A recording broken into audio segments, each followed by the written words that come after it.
We've made it to a new month, which means it's time to take a look at the night sky here across the Mid-South, this time for the month of November. But before we get into things, let's talk about October.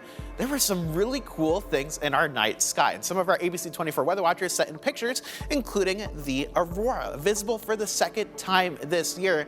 Rare enough that we see it once, but a second time right around the 10th. Some absolutely gorgeous photos here, and we got some really cool photos around the middle of the month of a comet that was visible in the evening sky here across the Mid-South and across the region. Some really cool things last month. This month, I think a little bit more typical for our night sky viewing, but things are changing, and that's coming in the form of our clocks, which will be falling back as we go into this weekend. Sunday, we go back an hour, and that means a little bit easier to take a look at our night sky. You don't have to stay up as late, so a little bit less of an excuse there to get outside and see some of the things that we talk about here across the Mid-South. Let's talk about the sunset, though, here in Memphis. Our latest sunset of the year in June is at 8:18 p.m. We've already lost daylight from there. 6:05 is our current sunset. When we see those clocks change this weekend, 5:03 will be our sunset. And as you get into early December, that's the earliest time there, 4:47 p.m. So you can see the stars right around 6 to 7 p.m. as we get into the month of December. But going forward this month, what you can see, not too much going on, but as you get close to November 10th, you'll be able to see the moon and Saturn pretty close to each other pretty much the entire night.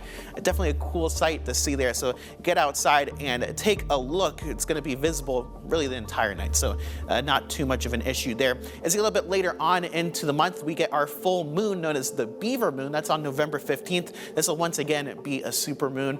Overall, you won't really be able to tell too much of a difference, but cool to see the full moon as always. Let's talk about weather going forward, becoming a little bit more unsettled in our weather as we go into this next week. So I think tonight and as you go into your Saturday, not too bad in the nighttime forecast, but then we see a cold front stalling out an area, poor viewing conditions as we get into the beginning of next week. So something we'll have to keep an eye on.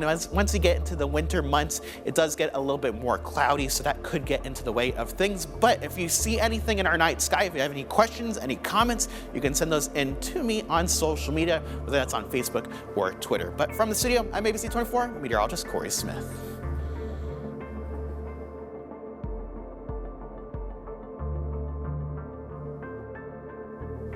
That's fine.